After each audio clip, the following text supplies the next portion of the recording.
Let's talk about some 70s horror films, folks. Let's do it.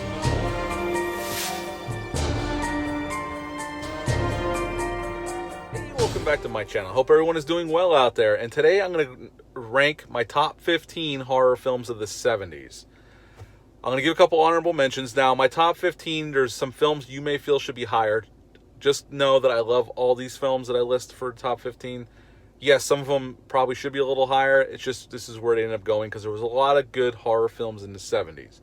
I'm going to give a couple honorable mentions here. Well, 4 honorable mentions total. But first, I'm going to go with Tourist Trap.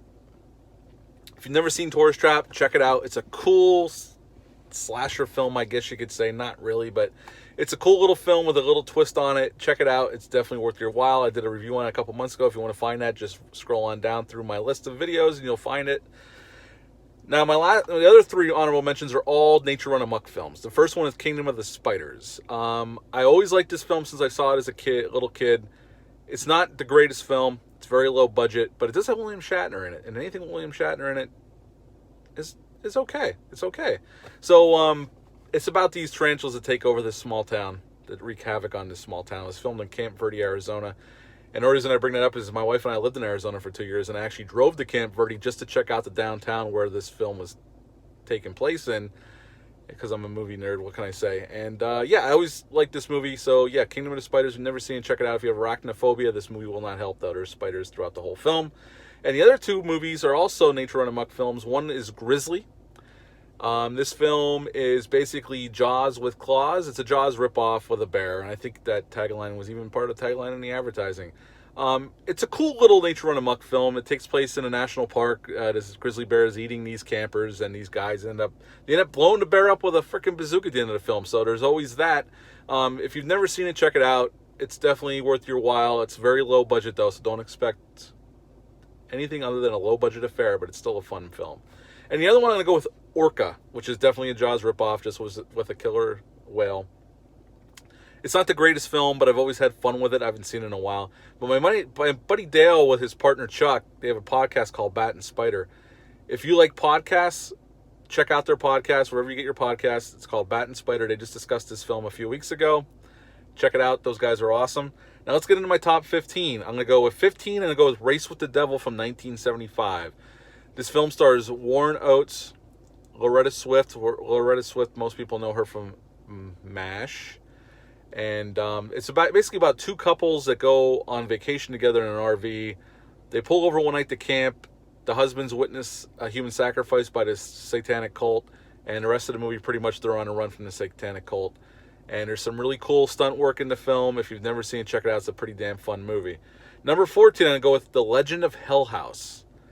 This movie came out in 1973. Roddy McDowell's in this film, actually, too. It's a very well-done haunted house film. If you've never seen it, check it out. The Legend of Hell House. Number 13, I'm going to go with Wes Craven's The Hills Have Eyes from 1977, starring Dee Wallace. It's very gritty, very low budget. It's very intense as well. If you've never seen the original Hills Have Eyes, I prefer the remake by Alexander Aja in 2006. But there's no denying Wes Craven made a very interesting, dirty little film in 77, The Hills Have Eyes, at number 13. Number 12, The Town That Dread Sundown.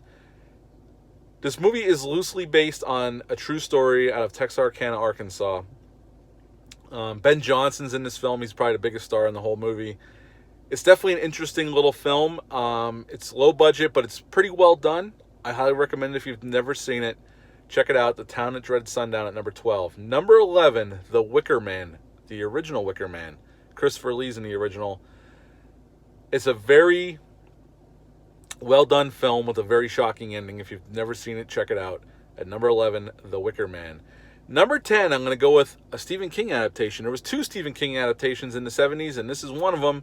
So at number 10, I'm going to go with 1979's Salem's Lot. I was talking about my buddy Dale and his partner Chuck's podcast, Bat and Spider. They just discussed this film this week on their podcast. So check it out if you're interested. I've always liked Salem's Lot. Everything from... Toby Hooper directed that film.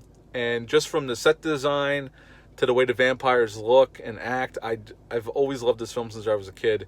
Salem's Lot at number 10. Number 9, we're going to go with Don Coscarelli's Phantasm.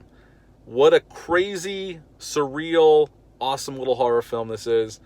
The tall man's the main villain. Don Coscarelli, the whole film has a dreamlike vibe to it.